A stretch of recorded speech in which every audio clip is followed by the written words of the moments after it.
He was a bold man that first ate an oyster. I believe that was Jonathan Swift. Are we naming them now?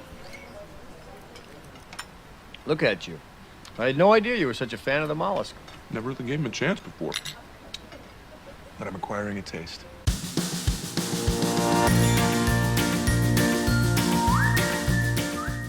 Hi there, and welcome to Baseball by Design. I am SportsLogos.net minor league baseball correspondent Paul Caputo, broadcasting live, as always, from the Sunday Helmet Hall of Fame in my basement in Fort Collins, Colorado. Today, we're going to be talking about the Biloxi Shuckers, the Double-A affiliate of the Milwaukee Brewers who play in Biloxi, Mississippi. Later on in this episode, I will be speaking with Jason Klein of Brandiose. I was speaking with Dee, who is a manager at the Blind Tiger restaurant. And of course, Dan Simon will be here with a Biloxi-themed Studio Simon Stumper. Right now, I am so pleased to be joined by Javik Blake, who is the broadcaster, the media relations guy for the Biloxi Shuckers. Javik, how are you doing? I'm doing great. How are you, Paul? Thanks for having me on. Oh man, this is such a fun brand, and I'm so happy to be talking about it. We were talking before we started the interview here how you made your way south from the New England area. You've got a background going to minor league baseball. You grew up watching the Paw Sox. Pour one out for the Paw Sox there. But you've got a history with minor league baseball. How did you get involved? How did you end up as the broadcaster for the Biloxi Shuckers? You know, I've always loved baseball, and especially minor league baseball growing up, because I mean, even as a kid, it's the same as it was today. You could get a $5 ticket to watch the Pawtucket Red Sox. And I grew up a diehard Yankees fan in the heart of Red Sox country. So anytime the Scranton Wilkes-Barre, at the time they were the Yankees, and then they switched to the Rail Riders when I was probably in like middle school or early high school. But you know, you get $5 ticket, go see future big leaguers, and you can get as close to the action as you possibly could. Because I grew up closer to McCoy Stadium in Pawtucket than I did any other ballpark. I was like an hour and 15 from Fenway, and Fenway tickets were back then still very expensive to go to. So the lure of going to like a minor league baseball game, getting like a $5 ticket on a Sunday afternoon, and just going me and my dad to go watch baseball.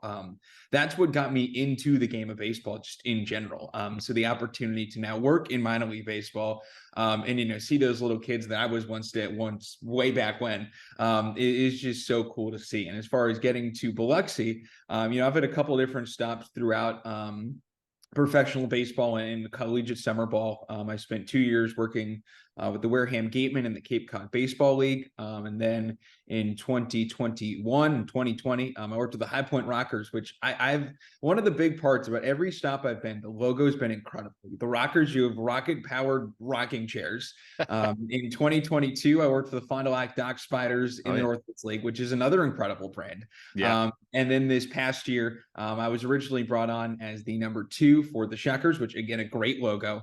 Originally as the assistant before the former number 1 here in Biloxi, Garrett Green, got a job with the Triple-A Sugarland Space Cowboys, which is yet another great branding. And even though they switched from the Skeeters, which was another great brand as well.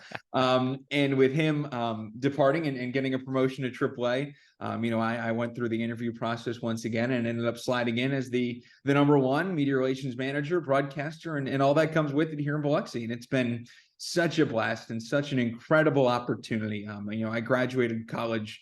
I finished up in January, moved down here in February, and to be a number 1 in Double-A is just an incredible opportunity.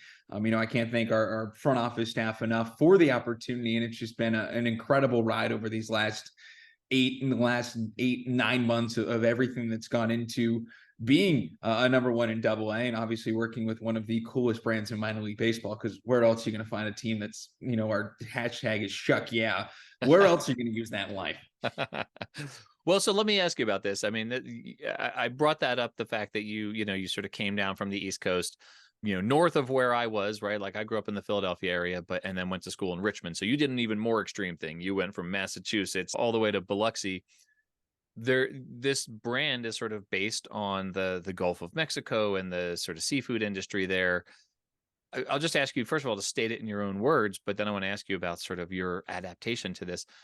What is a shucker? Why is a team in Biloxi, Mississippi called the Shuckers?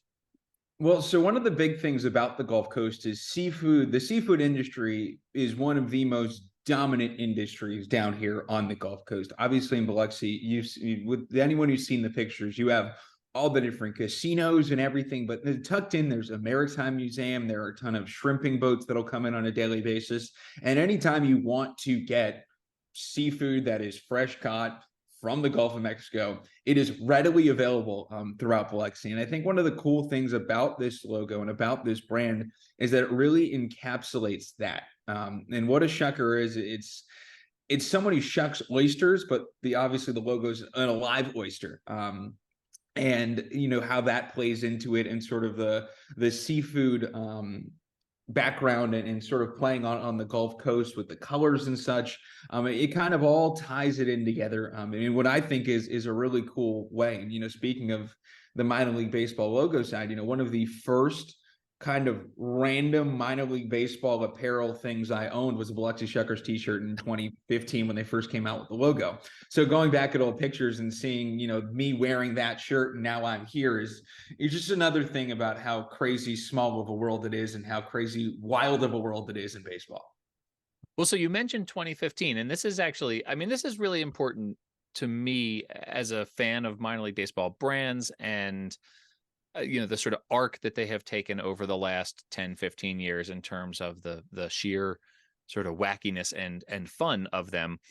Too many of them to name, right? There's a bajillion of them out there. And 2015 was sort of right at to me, it feels like a turning point of when the sort of wackiness really started crescendoing.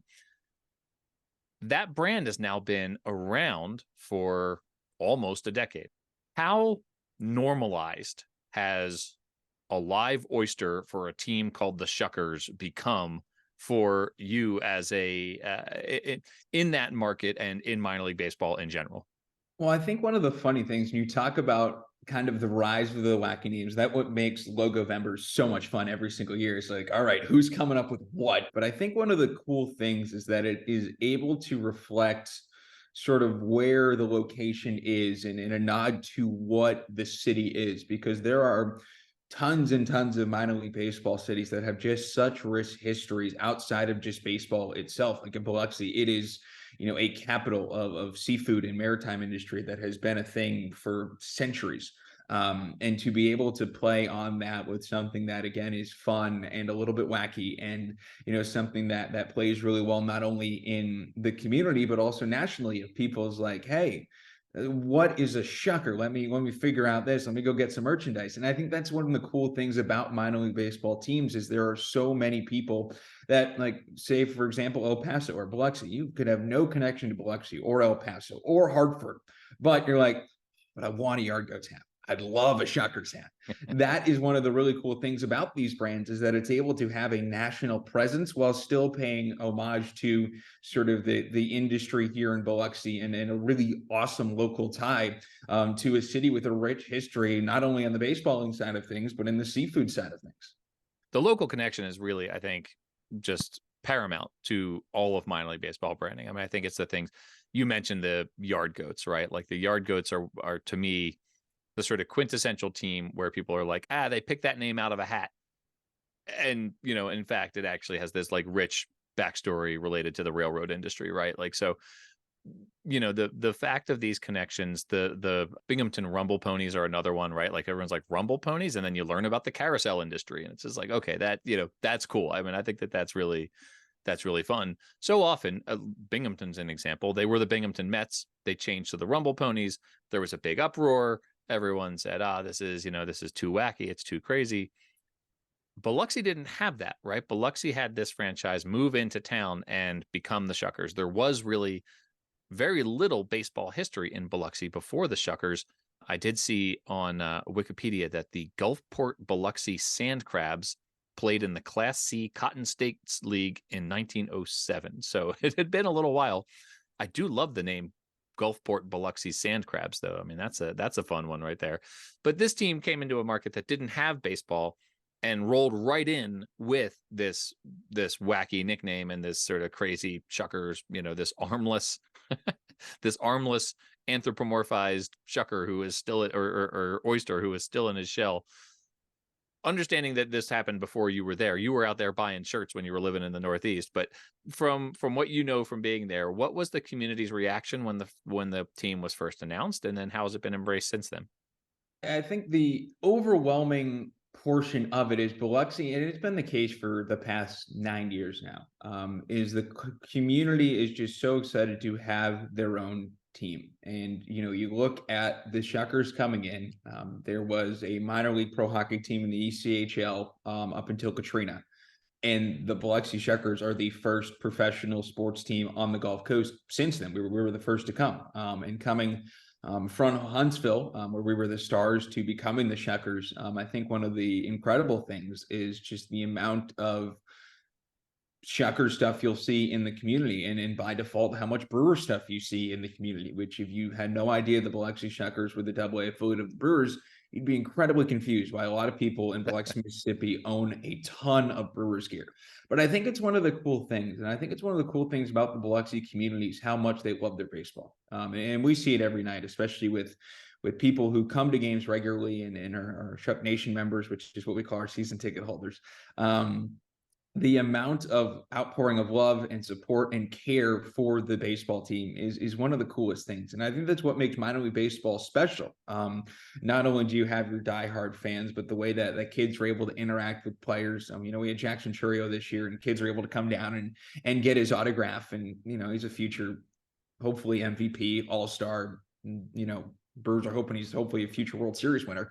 But that ability and the outpouring of love and support of a team with, again, a logo that's an angry oyster is quite incredible. And I think it really speaks not only to the logo itself, but the efforts on the marketing side of things and the efforts on the branding side of things to really entrench it in the community. Because the only other team prior to Biloxi, obviously the Sandcrabs, we also had a team in the Southern Negro Leagues that existed in the 50s and then up until the 1980s that was called the Biloxi Dodgers, and that we honor them every single Jackie Robinson Day with special uniforms and such. But to have a team that they can call their own, I think is just so special down here, and the community really loves it. Thank you so much, too, for bringing up that Biloxi Dodgers team. Obviously, we talked about the Gulfport Biloxi Sandcrabs, but the Southern Negro Leagues are an important part of baseball history in Biloxi. So I appreciate that you brought that team up. So it wasn't it was more of a semi-pro team. So the Southern Negro Leagues, I believe it's from about the 50s to the 80s. And once the Southern Negro Leagues integrated, and they integrated towards the 60s, I believe, it just became sort of a semi-pro team. But also, like, Jackie Robinson came to town with a barnstorming tour in the early 50s as well. So there's a lot of cool history on that side of things. But yeah, like, we're the first minor league team since the Sandcrabs in 1907 in the Cotton States League. One of the things that Brandiose likes to do, and this is part of the sort of the storytelling that they like to do with their logos. And I should say, by the way, I said that it was an armless oyster. That's the primary logo. There is a version of the logo where the oyster is wearing a little fishing hat and holding a bat with an arm, a little oyster arm. And that's so out of every logo we have in our set, that might be my favorite logo, because it is just incredible. It's pretty incredible with his like Gilligan hat, and he's holding a bat, like not holding a bat like he's swinging the bat, like holding the bat like he's gonna beat you over the head Joe Pesci style with it. So it's that's a pretty great logo right there. But there are a handful of sort of looks within the logo set, and I'll get into this with Jason about the actual sort of details of the design. But it's safe to sort of divide the logos between the oyster set, and then there's like a lighthouse set. And so what is the significance of this lighthouse to Biloxi? Well, so there is a Biloxi lighthouse, and it is kind of one of the hallmarks of the community. So it was one of 3 Mississippi Sound lighthouses authorized in 1847. So it has been around for forever.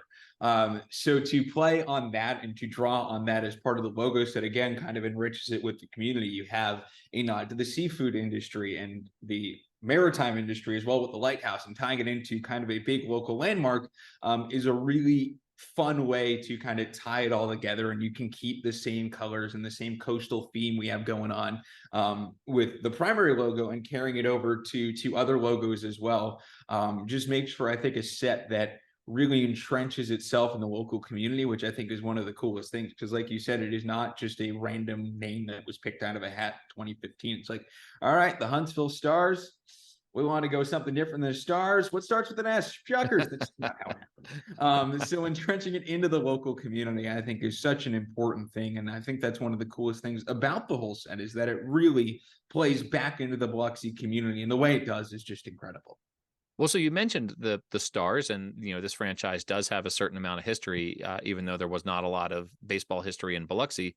The franchise itself moved from Huntsville and became they were the Stars, and then became the Shuckers. Does the team ever do anything with that history? Is there like a retro night? Will they play as the Stars ever, just to sort of pay homage to that old team, or what role does that history play with the team? It doesn't play a role with the team really at all. The Rocket City Trash Pandas do some stuff with it. They had a Huntsville Stars night because the Rocket City Trash Pandas play in Madison, which is a suburb of Huntsville. So they've kind of latched on to that. But as far as the throwback nights that we do, really the big one and the biggest one is the Biloxi Dodgers on Southern Negro League night. We do every Jackie Robinson day. We have tons of former players out to the ballpark, and it's really cool retro jerseys. So it's a blue based with like one thick yellow stripe, one thick white stripe, Biloxi across the chest, and in a really cool script font in yellow. And then kind of just a basic font on the back. And it's such a cool jersey because the normal set is very coastal theme and such, but that just was such an incredible way to pay homage to this team in the Biloxi Dodgers that the daughter of the owner is still alive. She loves telling stories about the team coming together and everything. But that is yet another way of which, hey, it is more than just a minor league baseball team. We have ways to get more entrenched in the community, not just through the logo set and the regular jersey sets, but also through our alternate jerseys and stuff like that.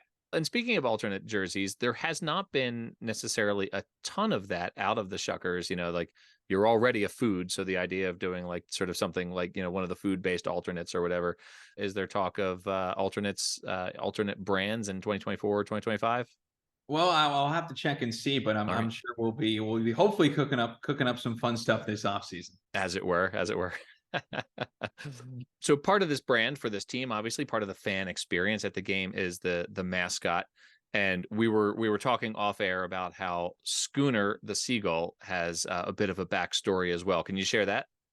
Yeah, so Schooner, obviously a team with an oyster. The logo is not an oyster walking around. It's instead a seagull, but that again ties into the big coastal theme. And obviously you look up the Shuckers in Wikipedia and it lists out the colors of Gulf blue, sand, coral.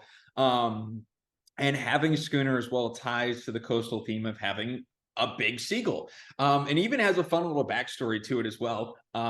So he was born on Deer Island in 2015. So he's still a young little bird.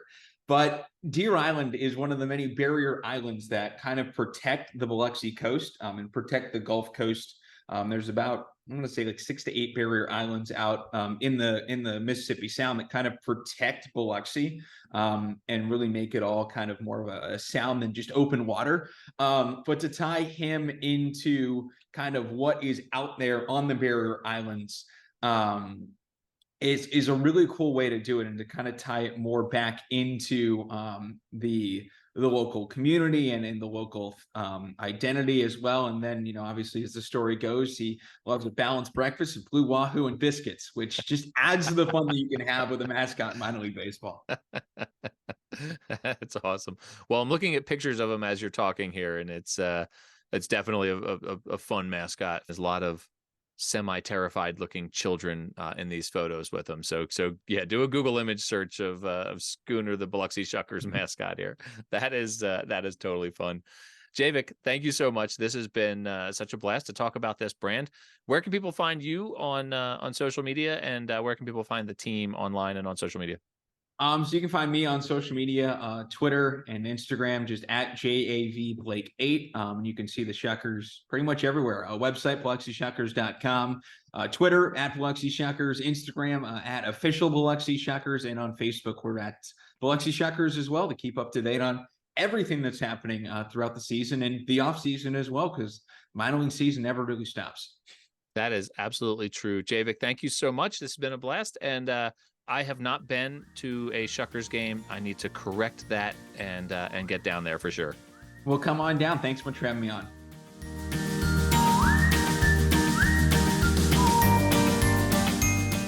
All right, everyone, I am so pleased to welcome back to the podcast, friend of the podcast, Jason Klein of Brandiose. Jason, how are you?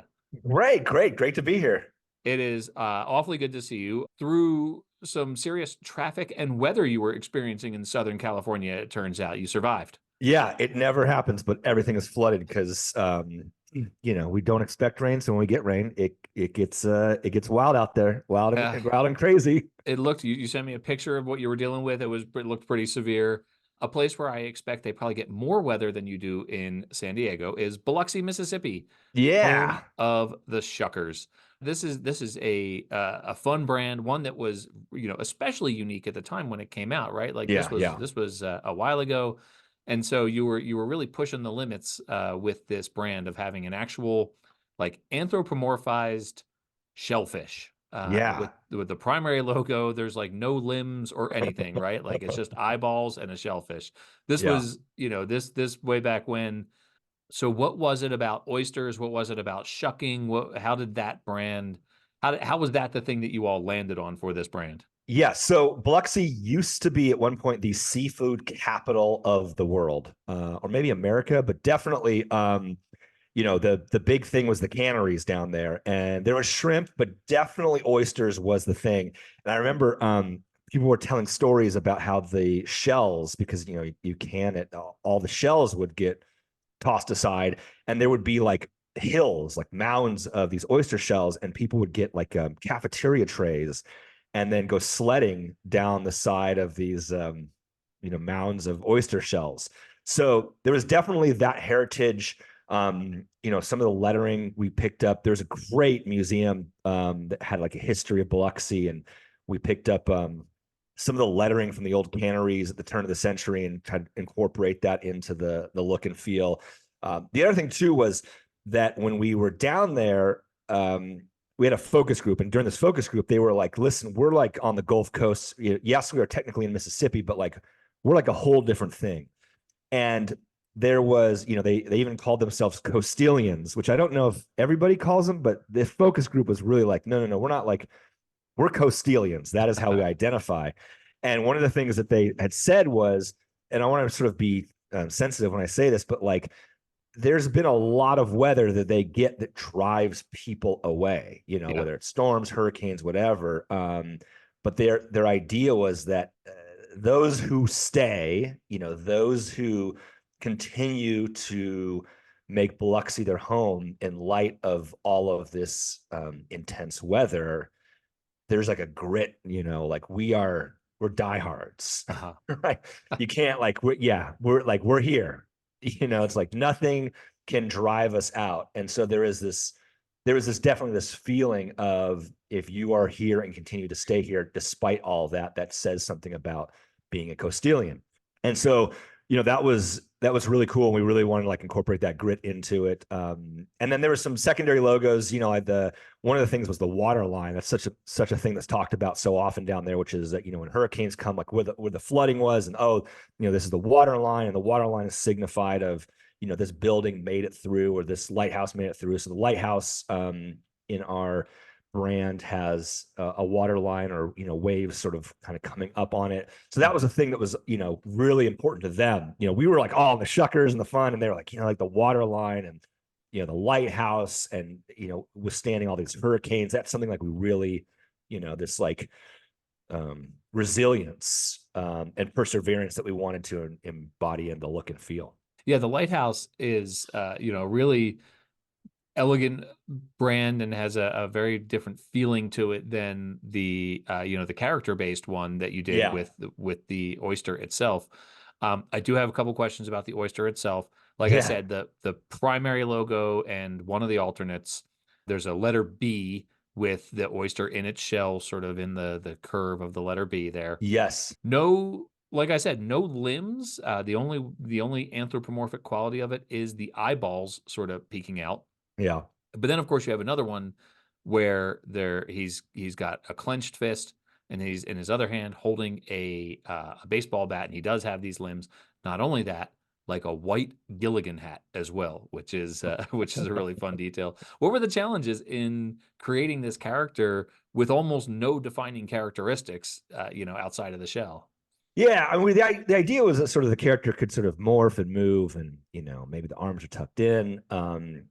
So the idea that one's without arms, one's sort of like it's kind of creepy and sort of sort of like sort of sitting in there waiting for to do something, and then the arms come out.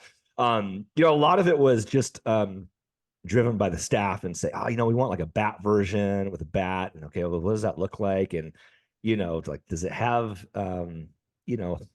his arms, and then the idea of sort of the hat as being something that was indicative of the region. So it was just a playful kind of concept that we put together. And then the lighthouse, like I said, has a very different feeling about it. It's a light blue with a white. You've got the letter B in front of it there. How did it come to pass that this oyster-based identity, a team called the Shuckers, would also have a logo in this suite that features a lighthouse? I mean, that was always something that the staff really wanted to incorporate at the time, was this idea of the lighthouse, the idea of what that it was the signature item. It's a thing that they identify with. And if you think about it too, when you're building a brand for a minor league club, you're creating something from scratch that doesn't exist, right? And so this idea of like what a shucker is, or this character, in a lot of ways, it's a little art projecty, right? It's not part of the fabric of the community like it is now. And it's hard when you're a staff member or ownership to sort of envision that. Whereas like attaching yourself to something that's already there, like a lighthouse, right? It's like, well, that already has emotional value. It's already got emotion baked into it. So the idea that we incorporate that, you sort of hijack that emotional value and sort of saying we're going to attach to this thing that already exists. Whereas on contrast, when you're creating something new, like we talked about the El Paso Chihuahuas, like that was like, I mean, the Chihuahuan desert, yes, but like no one was like really thinking about, this like this Chihuahuas being a part of the community. Now it's just it's as part of the community as anything else that was there before it. But when you're in this creative phase, there are things, objects, things that happen that we identify with, that people are more like, what if we attach to the lighthouse, right? That's a thing, and it's a known factor, and it's got emotional weight already, and we can sort of bring that into our brand and sort of connect. Whereas, creating a character, something new that's never been done before, or a new concept, it's a little scarier. And so I think it was like, all right, well, let's do both, right? Like we knew the character-driven stuff is going to sell better. We knew that let's do both. And that's how, all the pieces get inside the brand. I've got to ask you this question. How do you like your oysters? Ooh, raw. There you go. All right. Yeah. Are they readily available in San Diego? I feel like absolutely. Yeah. No, we and I don't know if that's we do have oysters off the coast. Yeah. Okay. Although, every time you go, they're like, do you want these special ones from, Alaska or the East Coast or Baja California, No, I love oysters. So this was great for me. All right. Well, Jason, thank you so much. I really appreciate you hopping on and talking about the Shuckers. This is a fun one from way back when. So I know you had to pull out your old notes on this one. So I appreciate you doing that. Hey, we'll see you again soon on the Baseball by Design podcast. Everyone can find Brandios at brandios.com and on all the socials at Brandios. Jason, we'll talk to you next time. Awesome.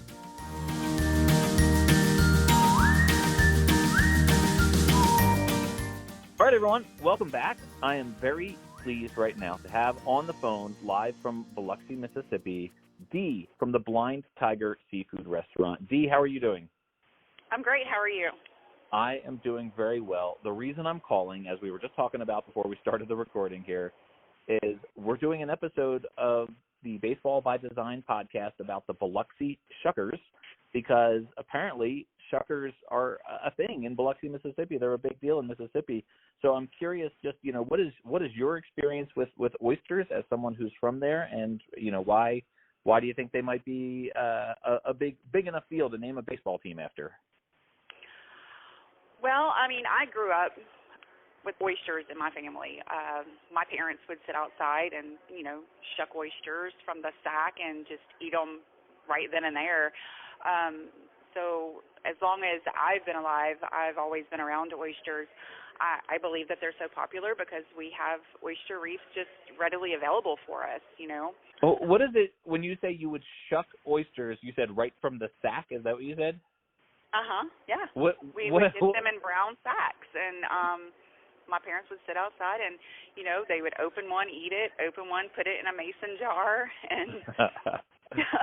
Well, so I was going to actually ask you that question. Like, what is shucking? What is it like? As someone who, I mean, I grew up not too far from the ocean, but not really near oysters. I don't think at the Jersey Shore. You know, growing up with, so I did not grow up with oysters the way you did. What does it mean to actually shuck an oyster? What is that process? Well, first you got to make sure that you have a glove on because you don't want to stab yourself. But there is actually a shucking knife that was designed to open a shell. So you just get it from the bag, hold it in your hand, put the knife in there, and just shuck it open. That's amazing. And how do you, when you were growing up eating them this way, how would you prepare them? Would you just eat them straight from the shell, or would you season them in any way? Well, my dad would always eat them, you know, raw, but my mom would fry them for us, and you can actually also just stick them on the grill and char grill them. So you are a manager at the Blind Tiger restaurant in Biloxi. What are the ways you prepare oysters there that are popular with people who come to your restaurant? Well, we do serve them raw, and we also char grill them as well. But every once in a while, we'll run a special. You know, we'll throw some cheese and bacon on them, or you know, I'll let my cooks come up with a creative idea, and we'll serve them that way. But they are mostly popular in our restaurant, char grilled. Char grill, okay. Mm-hmm. And I mentioned the Biloxi Shuckers. Have you been to a Shuckers game? Oh, yeah, it's always so fun. And I really do love how, you know, the Shuckers interact with the families, and it brings the family into the whole game and, you know, bring them out on the field. So it's really nice to know that, you know, you can go out and enjoy the game and bring your family with you. I'll ask you one last question. That Shuckers logo, what do you think about oysters as a baseball logo? Would you be intimidated to play a baseball team of oysters? No, I really am not. If you're from Biloxi, Mississippi, you know what an oyster is, and I think that it's something that, you know, Biloxi should be proud of. Well, it's a really fun team. I have not been to a game there yet, but it looks like it's really a lot of fun. Dee, I very much appreciate you receiving a goofy phone call in what I'm sure is a busy day for you. So thanks very much. Hey, if people are going to Biloxi, how do they find your restaurant online? Well, we are located in Biloxi, right across the street from Harris Casino. But if they want to find us on Facebook, it's going to be under the Blind Tiger Biloxi. Okay. Fantastic. The Blind Tiger Biloxi. Thank you so much, Dee, and have a great rest of your day. All right. Thank you. You too.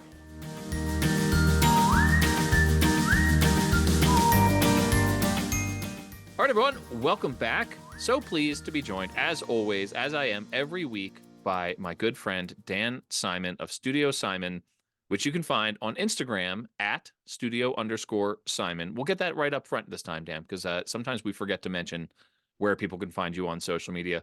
Good morning, Dan. Happy Studio Stumper. What day is today? Wednesday. Happy Studio Stumper Wednesday to you. Maybe in your time zone it's Wednesday. Where I live, it's Thursday. I am 0 for 1 on this stumper already. It's Thursday. It's a short week. It's Thursday. Good morning, Dan. Hello. How are you doing? I am fantastic, Paul. Thank you very much for asking. How are things in Fort Collins, Colorado? Cold today, as it has been for much of this winter. I'll tell you where it's not cold, probably, or where it's less cold than it is right here, is Biloxi, Mississippi, home of the Biloxi Shuckers. You're shaking your head no. You think it's cold? I'm shaking it admiringly. Paul Caputo, the master of segues. Biloxi, Mississippi, warming my heart while my body is cold here in Colorado.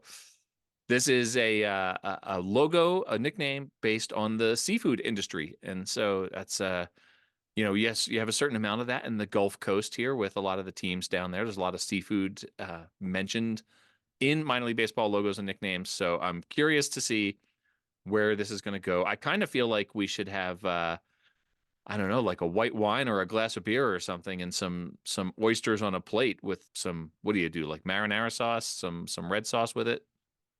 Probably not, being that coastal edibles is not going to be the theme of today's stumper. Rather, we are going to go with somebody with connections to Biloxi, and that somebody is a big favorite of mine. May he rest in peace, the recently departed Jimmy Buffett.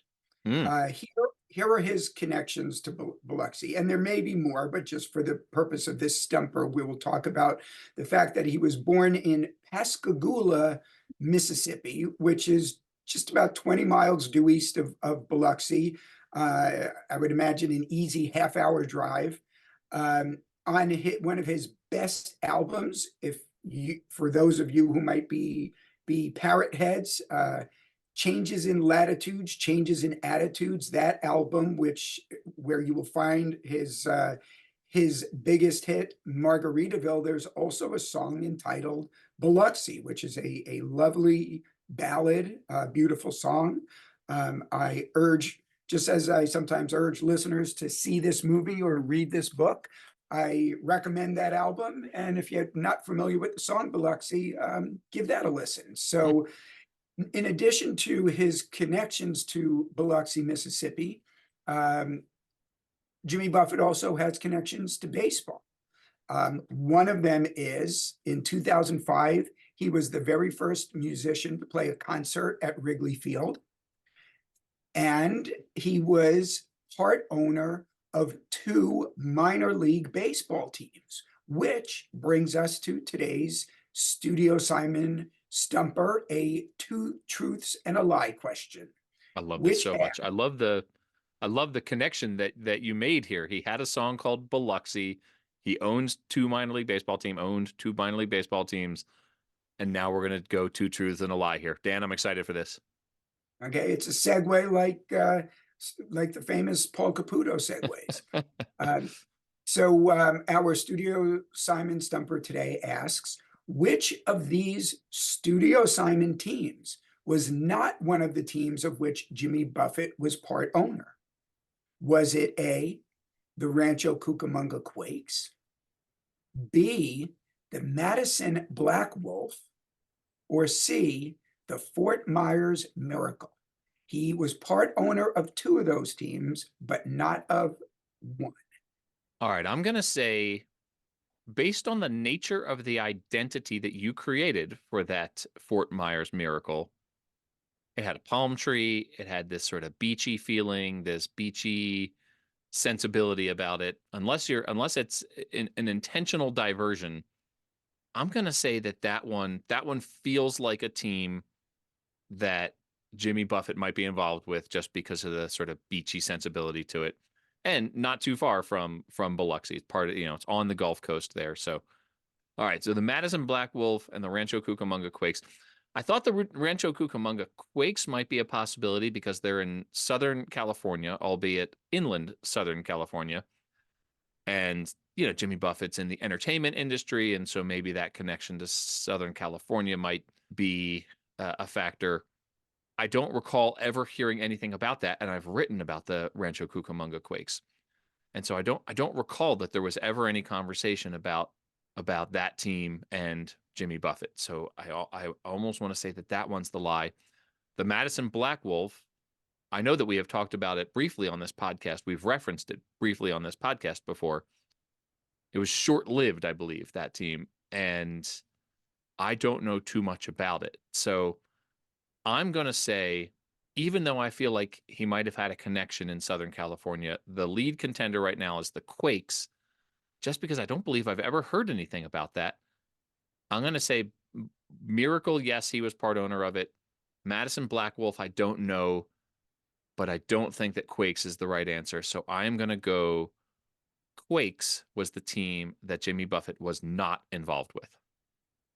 Okay, well then here we go.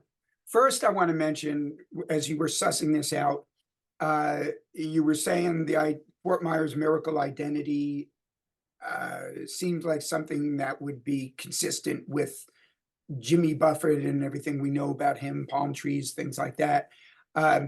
Jimmy Buffett had nothing to do with the development of any of these identities. So, but the fact that it is located on the Gulf Coast in, you know, a tropical climate city, it certainly does make it an obvious choice of teams for Jimmy Buffett to be part owner, and he was indeed part owner of that team. Okay. The Madison Black Wolf, we're talking about Madison, Wisconsin, now the home of the summer collegiate Madison Mallards. I don't really understand how he became part owner of that team, but he was indeed part owner of that team. They played in the Independent Northern League as an expansion club that later went under, and at Warner Park, where they played, was taken over by the Madison Mallards, who have been very successful there. He was not owner of the Rancho Cucamonga Quakes, even though, yes, it's, as you pointed out, located in Southern California. I've been to many a Rancho Cucamonga Quake game from my days living in Los Angeles. It's only about, if I remember correctly, about 60 miles due east. However, in Los Angeles, that's normally like a 2-hour drive. In all seriousness, so you are correct. He was not part owner of the Rancho Cucamonga Quakes. On the internet, there is some indication, I have seen it written, that he was part owner of the St. Paul Saints, another Studio Simon team. I don't think that is correct, though. I could not, I found 1 or 2 posts that said that, but I couldn't find anything that corroborated that. So I don't think that's correct. But I will add this one last little tidbit. In Jimmy's 1998 book of memories and observations of his life up until that point, a book entitled A Pirate Looks at 50, which is a twist on a song he wrote called A Pirate Looks at 40. He wrote that the reason he invested in those teams was so that on forms that asked for that he had to fill out, that asked for his occupation, he could write baseball team owner. So that's great. There you, I am not a parrot head, but I will say that I do find that endearing. That's kind of fun. So, did you have any interaction with him in creating those brands? No, he wasn't involved with that. My only interaction with him was being in the audience at several of his concerts, which were the greatest things. I've seen him in outdoor settings when I lived in Los Angeles, somewhere, some amphitheater in Orange County. I've seen him in indoor settings. Great concerts, great music. Everything about Jimmy Buffett I love. Well, this is a total aside here, but speaking of musicians and baseball, Ranger Amy and I are going to go see Billy Joel play at Coors Field in July. So I'm very excited for that. Have you seen Billy Joel? Never. Previously? No, and I was a huge fan growing up. Like he was, in my teen years, Billy Joel was a formative musician for me. So this is something of a bucket lister. Paging Anna DiTommaso. This is a bucket list item for me. Well, I will say this about that. I have seen a number of concerts of bands and individuals whose heyday was well behind them. And for the most part, there's a reason that their best days are behind them. They're not like they used to be. And I went to see Billy Joel here in Louisville. It was pre-pandemic, but not that much pre-pandemic. So 2018, maybe sometime around then. And going into that concert, I was not expecting much. I was actually expecting to be a little disappointed. Completely blew me away. He's not the guy running around the stage he might have been when he was much younger. He in his heyday in the 1970s. We're talking about almost 50 years later, if not more. Still a great concert. So I think you are going to have you and Ranger Amy are going to have a very good time there, and I will be enjoying it vicariously through you and Ranger Amy. Well, I look forward to reporting out on that. In the meantime, Dan, thanks so much for being here with another of your studio Simon Stumpers. I know you work hard on these, and every week you deliver time and time again. Thank you, and we'll see you next week. See ya.